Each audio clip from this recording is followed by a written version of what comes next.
Hello, I'm Shauna Lawhorn with the League of Women Voters.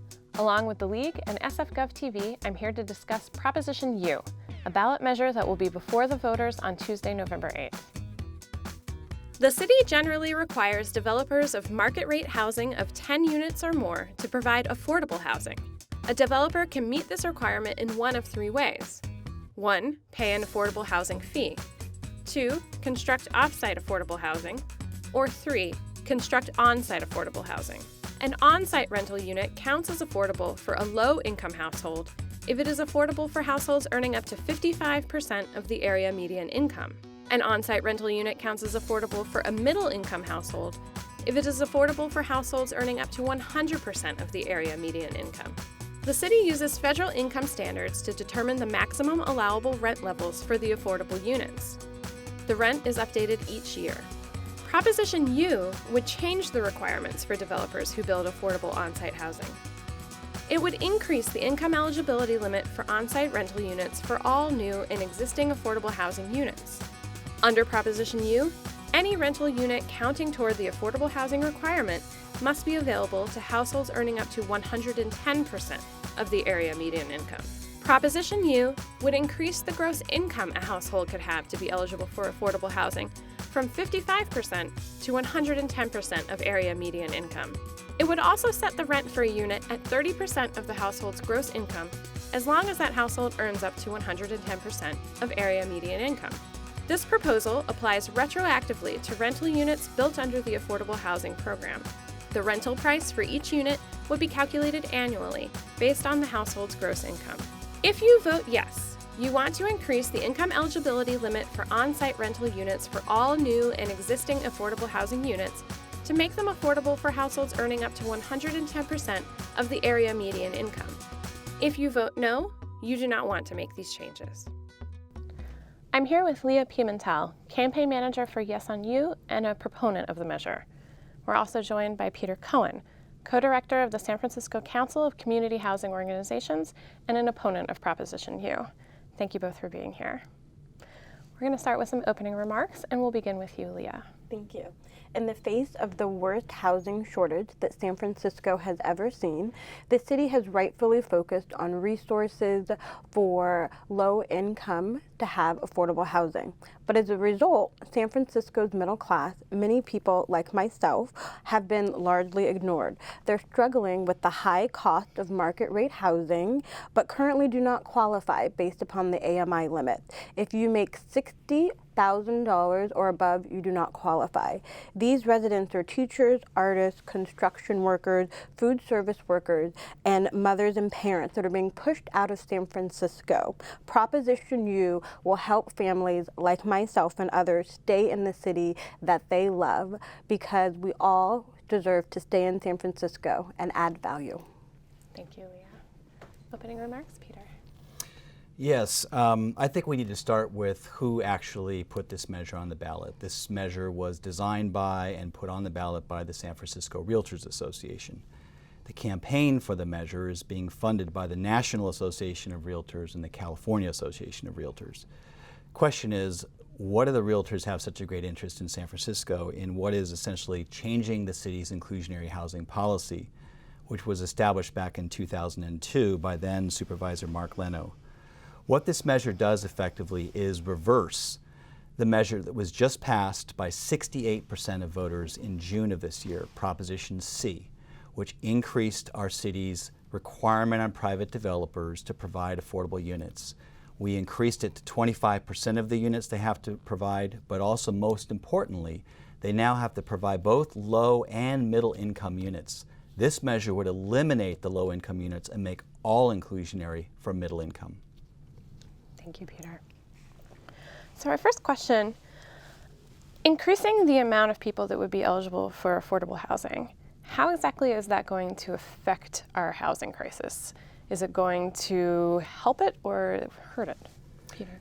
It's important to remember it doesn't increase the people who are eligible for affordable housing. There's no new affordable housing units that are created by Proposition U. Developers have to create the exact number of units. What it means is that they can target the pricing for the units to a higher class of people than they currently do. As I mentioned, we currently have, as of this past June's Proposition C, which was passed by voters, 2 tiers, a low-income portion of inclusionary and a middle-income portion. The Planning Department was asked by the Department of Elections to opine on this measure, and they called it very simply. This is eliminating the 2 tiers and creating a single tier of inclusionary just for middle income. So it doesn't create any new housing opportunities. It just changes who gets them. Same question to you, Leah. Yes, so this proposition would increase the income limit for those who are making $60,000 to $100,000. Those are your middle class people like myself.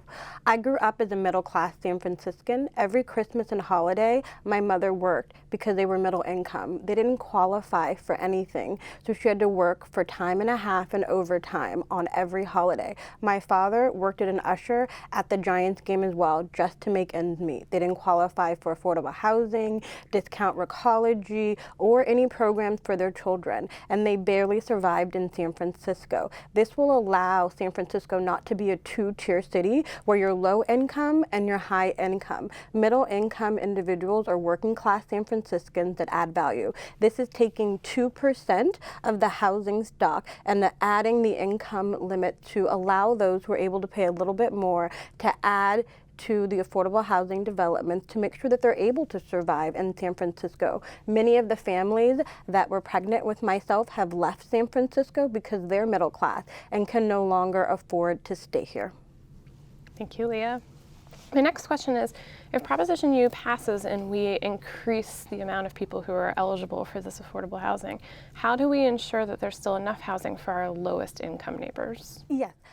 So this proposition will increase the income limit amount on the AMI limit. Currently, a family of 4, the lowest income amount is around $54,000. Many San Franciscans who are on the edge, it would allow them to qualify. So it wouldn't be taking away from the low income. It's adding for our middle income San Franciscans so that they are able to stay in San Francisco. We're a very diverse city, and it allows for that diversity in housing and resources for them as well.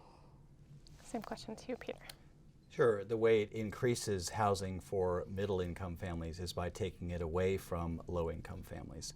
And that's inherently the cynical part of this measure, is that it pits now families against each other based on their income levels. In the current inclusionary housing policy the city has, we have a portion that is dedicated for middle-income households. For a family of 4, that's about $100,000 to $110,000 a year. That exists currently. What this measure would do is take the portion that's dedicated for low-income service worker families and eliminate that and allow middle-income families to have all of the pie. Thank you. Closing statements. Leah, we'll start with you. Yes, a thriving city depends upon qualified teachers to help our students, skilled nurses to care for the sick, and first responders to save our lives. But our approach to housing has caused a crisis for middle-income families. They do not have resources. As a result, between 2009 and 2015, San Franciscans lost over 15,000 middle-income residents from San Francisco. If this continues, we will be a 2-tier city of the rich and the poor. What will happen to our middle income? Do they not deserve to live in San Francisco? I believe they do. There are people like myself, my family, and many of the people that I know in San Francisco. In order to preserve our middle class and also engage with our low income, we need to pass Proposition U to help our middle class stay in San Francisco because they're families just like me. Thank you, Leah. Peter? Unfortunately, what this measure also does is it exacerbates the displacement crisis we've been having in San Francisco. And that displacement crisis has been no worse than in the African American and Latino communities. 110% AMI, which is what Proposition U would make all inclusionary housing priced for, is actually above what the African American and Latino populations in San Francisco make on average.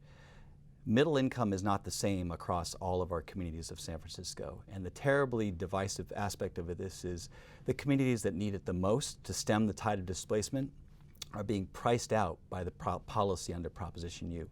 That is why this measure is opposed by the United Educators, our teachers. It's opposed by the American Federation of Teachers at City College. It's opposed by the Labor Council, by the Coalition of San Francisco Neighborhoods, by the Neighborhood Network, by the Democratic Party. It's opposed by SPUR, which is a very centrist policy organization. This measure is not good policy. The realtors are not trying to do this in the best interest of either low or middle income San Franciscans. Thank you, Peter. And thank you both for your comments and your time. We hope that this discussion has been informative. For more information on this and other ballot measures in this year's election, please visit the San Francisco Elections website at sfelections.org. Remember, early voting is available at City Hall Monday through Friday from 8 a.m. to 5 p.m. You can also vote at City Hall on the 2 weekends before Election Day. And if you don't vote early, be sure to vote on Tuesday, November 8th.